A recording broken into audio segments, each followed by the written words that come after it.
I think we're live. So hello and welcome to the Make More Placements show. I'm just going to check very quickly that the technology is working, that we are live. I'm going to get started. Good. Terry, you can... Good morning, good afternoon, folks, depending on where you are, or even good evening, depending on where you are. This is Terry Edwards and Drew Edwards from Make More Placements. I'm going to share with you how to make more play for high fee, less work, and fewer headaches. Are we good, Drew? We are good. So welcome to the Make More Placements show. And in this episode, we're going to be talking about how one of our clients went from a six-figure business owner to a cash millionaire. And we're going to talk about two lessons that he shared with us. But before we sort of jump into that, we're going to do a bit of housekeeping first. So the Make More Placements show, we go live every Wednesday from the Make More Placements community on Facebook. So if you're not already a member of that group, go ahead and do a search on Facebook and join us. And if you listen on the podcast, remember to join the group as well. But if you listen in the group, remember to subscribe to the podcast so you can listen back to the recordings. But yeah, so Terry, again, we're going to be talking about two of the biggest lessons that we got from, one of our clients. Can you give sort of a backstory about how these lessons came about? Yeah, so just going back, I won't give his name, but we met about 10 years ago, and I was working with him about 10 years ago. And I think it's fair to say that the challenges that he had is kind of typical for many recruitment and search business owners that we speak to on a daily basis. So he was peed off with some of the lousy clients that he's working with. They didn't value and respect him.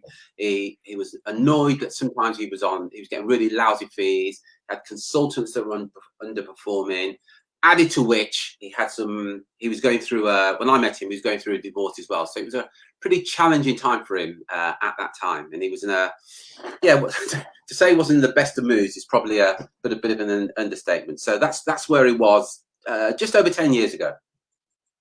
10 and a half years ago, that's where he was.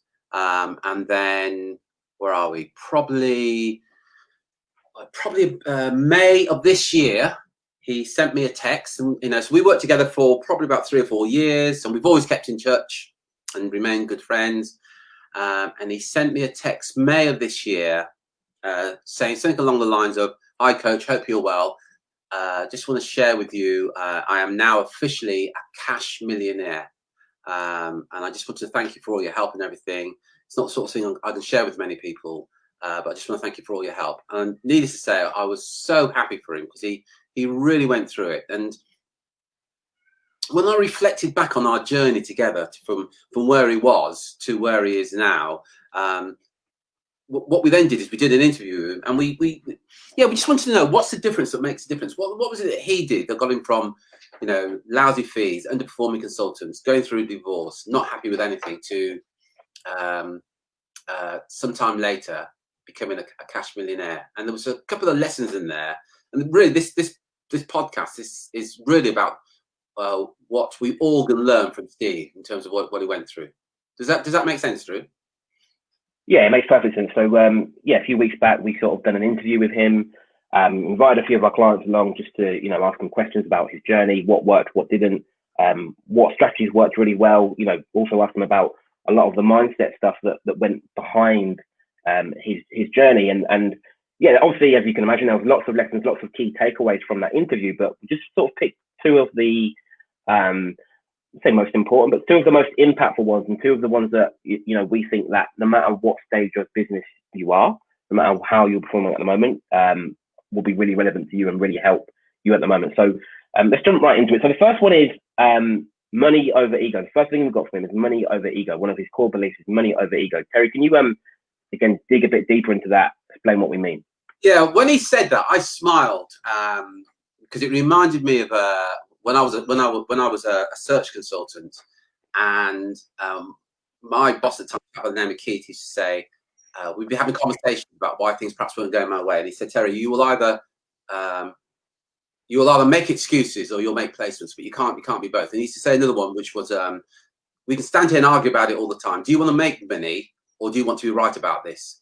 And this money over ego is really about our ego. Is like I always call it. It's like our overprotective parent, and it means well for us.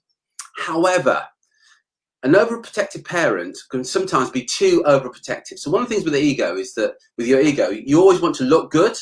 You always want to be right in any situation, as an example. And even if you're doing something that might seem a bit dumb and it may not be working, you will argue for it. We call it arguing for your limitations. So a classic is, we talk to recruitment and search business owners every day of the week, and we say, how are you getting business? Say, well, we use word of mouth, and we use referrals, and we use cold calling. We then say, is it working? They go, no, it's not. So we say, look, here's 100 different ways that you can generate leads without doing those things that actually work. Sometimes they will argue about that, and that's money over ego. That's that ego getting in the way and stopping them from getting what they actually want. And it sounds crazy at one level, and if you look at it intellectually, you think, well, why would anybody do that? But we all do it at different levels. And that term, money over ego, I thought it summed it up beautifully actually as to what can get in your way, and stop you from getting what you want to get. And I could sometimes call it, we will argue for our own limitations. Something isn't working, but we will argue as to why we will keep doing it. Does that make sense, Drew? Yeah, 100%. I mean, the ego thing is something that we talk about quite a lot throughout our program. But as Terry rightly said, we all have things that beliefs or things that we want to hang on to, and quite frankly, let them get in our way. And one of the things that our client shared with us is that for him, he's always willing to test something before he'll sit and say, that won't work in my business, that won't work in my industry, that won't work in my market. All the things that probably we've all said at one time or another. My clients won't pay that fee, my clients won't work on retainers, my consultants won't do that. All the excuses that we give, and probably at the time you rationalize these excuses as you think they're genuine reasons. So for him, one of the big things that he said were responsible for his results were, he started putting money over ego. Let me test what's going to work first, and then I'll make a decision about how good it is or it isn't. Let me at least test it before I think that I know so much that I know better than the market.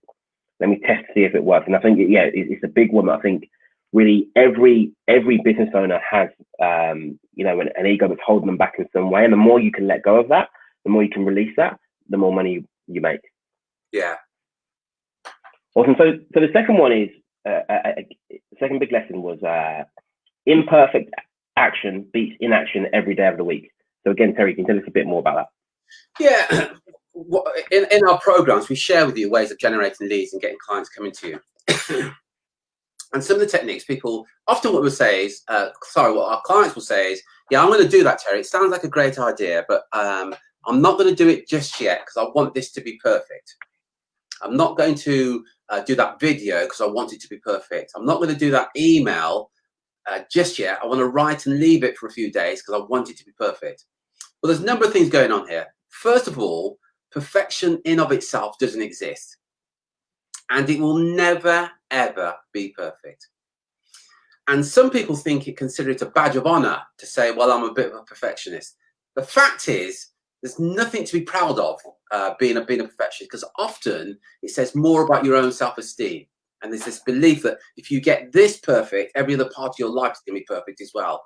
And it really just holds a mirror to other challenges that you've got in your life. And one of the things that Steve kind of got, and again, Steve would hold his hand up and say that wasn't always the case with Steve. Steve wanted things to be just so. When he just kind of he would spend so much time trying to get it perfect, and it would never, ever be perfect. And when he look, just take action, just do something, because you're going to get some results.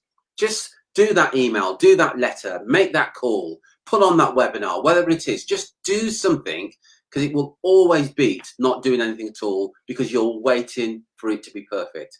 I can't remember what somebody said once, good is good enough, and it is. But so often our clients, certainly early on in the relationship, they want things to be just perfect. And all you're doing really is sabotaging your own success, because perfection doesn't exist.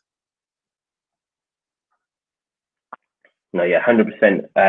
Again, we've probably all got things that we know need to be done, and we know that if and when we do them, we're probably gonna get better results in our business. But for whatever reason, we put them off. So we wait for things to be just right, waiting for timing, whatever it happens to be, we're waiting for the right moment to do it. Again, one of his philosophies was, I'm just gonna, and one of his sort of key qualities, one of the reasons why he's such I guess an easy client to work with, is because you share an idea or you share a strategy or share a tactic, but almost before you finish the sentence, it's already done. Yeah. It's already implemented. It's already tried it. And I'm sure you won't mind me saying that a lot of the time it was messy. There was mistakes. It was definitely, it not perfect, but so one of two things, like if something was going to work, you'd get the results quicker. But also I think if something's not going to work, he'd get that data quicker. He'd fail fast. That I tried it, it didn't work, let's move on. Whereas, I think a lot of people sort of sit on an idea or sit on a strategy or sit on a tactic, trying to get, all their ducks in order, trying to make sure everything lines up before they even test it. And it still might not work even when you do that. So, it's better to just get it out there, do whatever it is that needs to be done. Even if it's not perfect, let the data give you feedback. So if it works, great, we can work on perfecting it or making it better as we go. And if it doesn't work, again, it's something that we can let go and move on, at least say that we've tested it. So they're the two big ones: money over ego, and imperfect action beats inaction every single day of the week. So again, it's a really short one today, but where are you, where can you apply those two sort of big lessons to your business? Where are you letting ego get in the way, and where are you letting your need for perfection stop you taking action? Again, while on the subject, if you want help with that or anything else in your business, you want to make more placements, you want higher fees, you want to do it with less work and fewer headaches, essentially that's what we do, right? We help recruitment and search business owners have more conversations with interested hiring managers in their market. We help them convert more of those conversations into sales for the right fee and on the right terms. And we help you build systems and processes so you can do both of those two things without sucking time and energy away from you as a business owner. So if you want help with that, if you go to makemoreplacements.com/apply, the short letter there that goes into a bit more detail about what we do and how we work. That's makemoreplacements.com/apply. If it sounds like something that interests you, great. If not, that's fine as well. So that's makemoreplacements.com/apply. Is there anything you want to add to finish up? Other than say, look, hope you've enjoyed it. If you've enjoyed it, share it with all your friends and colleagues in the industry. If you haven't enjoyed it, well, I'd keep it to yourself, actually. But seriously, if you have enjoyed it, please share it with your friends and colleagues. And if you want more of this, and if you want to discover how you can generate more leads, how you can make more placements, and how you can grow your business, go to makemoreplacements.com/apply and just read the letter, and it tells you all about it.